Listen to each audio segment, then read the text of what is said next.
তারা যদি এককভাবেও যদি ক্ষমতায় না আসে, আমি বনি আমিন আজ বলছি, ক্ষমতার বার্গেনিং পাওয়ারে এই জামাতে ইসলামী এখন দাঁড়িয়ে আছে।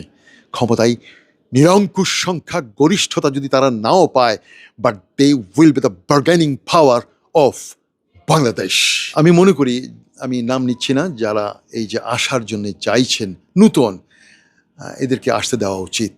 অনেকে তো এসেছেন, অনেকেই আমাদেরকে, আমার জন্মদেশকে চুষে শব্দ হবে না, ওনারা ওনার শাসন করে গেছেন, আমরা সবাইকে দেখেছি। কিন্তু এখন যে দলের কথা বললেন, আমি তাদের মধ্যে মেধা, প্রজ্ঞা যথেষ্ট আছে, দেশপ্রেম তাদের মাঝে অনেক আছে, আর সেজন্য তাদেরকে অনেক নির্যাতন সহ্য করতে হচ্ছে। আপনারা হয়তো অনেকে বলতে পারেন যে আমার জন্মদেশ কি আফগানিস্তান হয়ে যাবে, কি ইরান হয়ে যাবে? না না না না, this is Bangladesh.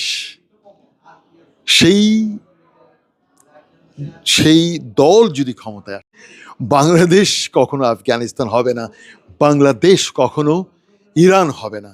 Bangladesh is Bangladesh, এবং তাদের আসা উচিত, এবং তাদেরকে আসতেই হবে।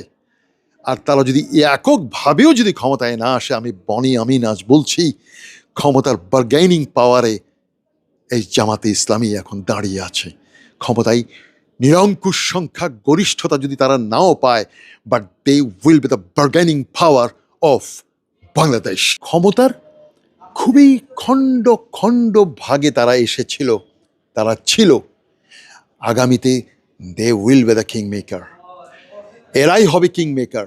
আমি যেটা বোঝাতে চেয়েছিলাম, যে এরাই হবে ক্ষমতার বার্গেনিং পাওয়ারে, এবং they will be the kingmaker. মনে রাখবেন, কিং হওয়ার চেয়েও কিং মেকার যারা, তাদের পাওয়ার অনেক বেশি। আপনারা সত্যের পথে থাকবেন, চেষ্টা করবেন দেশে সুষম বন্টন, সম্পদের বন্টন এবং সুন্দর রাজনীতি যেন চর্চা হয়, এবং জবাবদিহিতা যেন থাকে। যে কেউ অন্যায় করে গেলে মামা, খালু বা আলু ওগুলো বলে যেন পার না পায়। আর সেটা একমাত্র সম্ভব হবে সেই king maker party.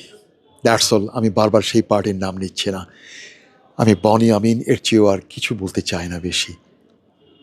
This is Boni Amin from Dhaka, Bangladesh. বাবাই বাবাই, থ্যাংক ইউ ভেরি মাচ।